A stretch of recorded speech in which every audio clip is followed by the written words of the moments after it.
C'est le premier jour de vacances et déjà la magie opère. C'est l'homme de Dieu qui accueille les enfants. Âgés de 3 à 7 ans, ils sont venus d'un peu partout du pays pour quelques jours de colonie. Un des objectifs, leur épanouissement spirituel. La belle initiative a germé en Sorna Hadija, désireuse de voir les enfants profiter pleinement du cadre à l'instar de leurs parents, membres de Daïratul Iman. La trouvaille, espace des enfants. Et comme xalé ñom dañu am walu bu am importance ci hadara bi té vraiment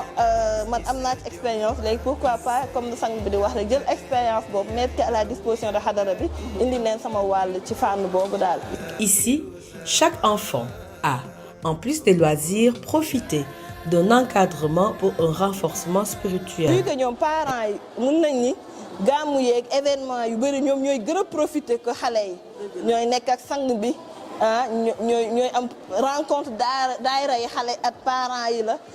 et ñooy profité peut-être plus ci conférence yeeg yooyu ma ne xale yi tamit vu que ñoom ñooy la relève te ci mission bi nañ bokk ñoom tamit war nañ am droit am leur temps à eux sans les parents pour profiter pleinement de bërëb bi mais aussi profiter pleinement de sang bi. su ko defee nag loolu tey xale yi suñ fi teewee damay jàpp ni initiative la boo xam ne bu rafet la ndax mënoon nañ ko organiser neneen mënoon nañu def colonie yóbbu leen ci hôtel nga xam ne guddeeg bëccëg doo gis lu dul tubaab yi li ñuy jàngale ak tubaab yi seen dund ñoom waaye colonie de vacances bi solo bi mu am mooy dañ leen indi ci Médina Cheikh ñuy xool seen waajur yi bu ñu fi ñëwee liñ fiy dund lan la ñun ñi fi nekk liñ fiy dund lan la moo tax tey xale yëpp tey fu mu ne xam nañu dëgg-dëgg mission universelle bi lan la. liggéey la boo xam ne bu am solo la ndax dina permettre tey xale yi dinañu mën a xam histoire béréb bii di Médina Cheikh Tijani Chérif waaye dinañu mën a xam dëgg-dëgg seen waajur yi lumière bi nga xam ne ñi ngi koy dégg guddeeg bëccëg ñu yor seen kurus di ko wax lumière boobu lan la.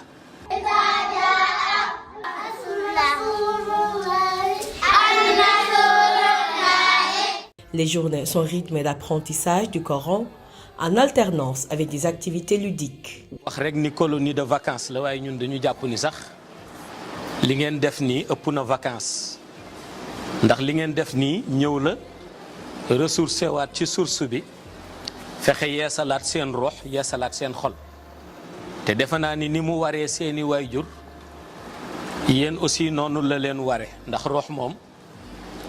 su ñuy natt ci wàllu at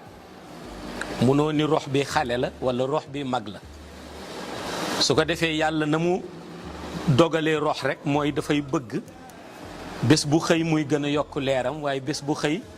muy gën a fexe di jege borom bi moo tax duñ ni rox bi xale la wala mag la kon li war seeni wayjur muy ressourcé waat ci lumière loolu moo leen war yéen moo war seen rox. Seydi Mohamed El Cheikh a durant toute la durée de l'activité inculqué aux enfants les valeurs de l'islam. Ces derniers qui, dès l'aurore, sacrifient au rituel des 5 prières avant de s'exercer au wazifa, entre autres apprentissages. Seydi Mohamed El Cheikh moo gindi mag ñi dellu defar ndaw ñi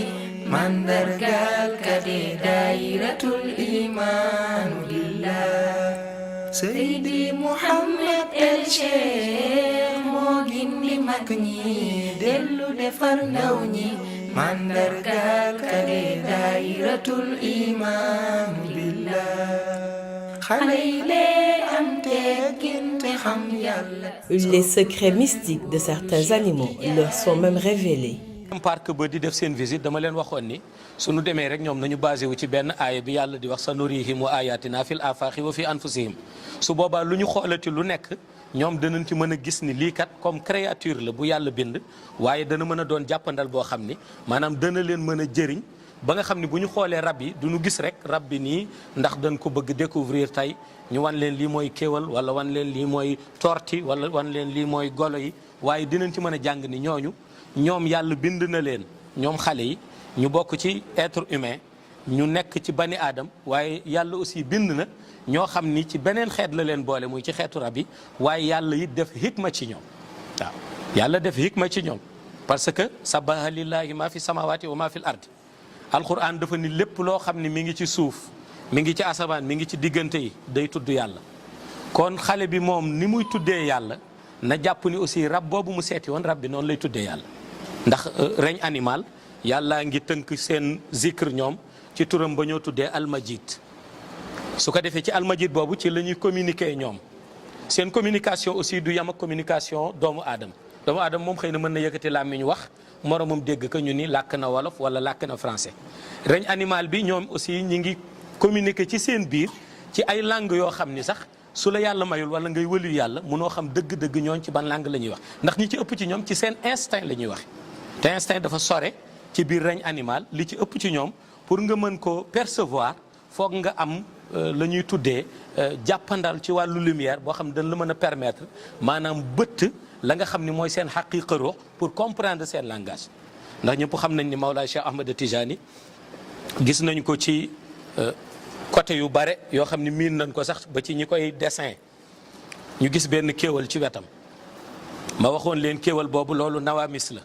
waaye donte nawamis la mais kooku dafa daan communiquer ak Mawlaay Cheikh Ahmed Tijani Cheikh di communiquer ak moom am na ñoo xam ni ci xadara Cheikh Tijani mënoon nañu wax ak moom ñu mel ni ñoom Aliou Harajim waaw ak ñeneen ñoo xam ni ci baatinu Cheikh la ñu nekkoon daan nañu communiquer ak moom xam nañu ko bu baax moom waaw ba xam nañu lu mu doon jamono ji kon animal dafa nekk loo xam ne lu am solo la waaye solo bi yëpp nag mooy xale yi suñu demee di ko xool pour man liñ ci war a jànge mooy ñu jàpp ni ñii kat ñoom ay mbindeefu yàlla lañu ñoom xale yi nekk ci bani aadam ñu tuddee leen être humain mais ñee aussi ay mbindeefu yàlla lañu bokk ci règne animal. Son humilité faisant, le guide religieux n'hésite jamais à se joindre ou à accompagner les enfants en dehors du site. Des enfants dont la plupart des garçons sont d'ailleurs ses homonymes. Au cours de leur séjour à Saint-Louis, les enfants ont pu à volonté profiter du cadre magnifique, fief de Daïratul Iman. Sur site, la grande mosquée de Saint-Louis, dont le puits a une relation spirituelle, mystique, avec le puits creusé dans la demeure du guide religieux.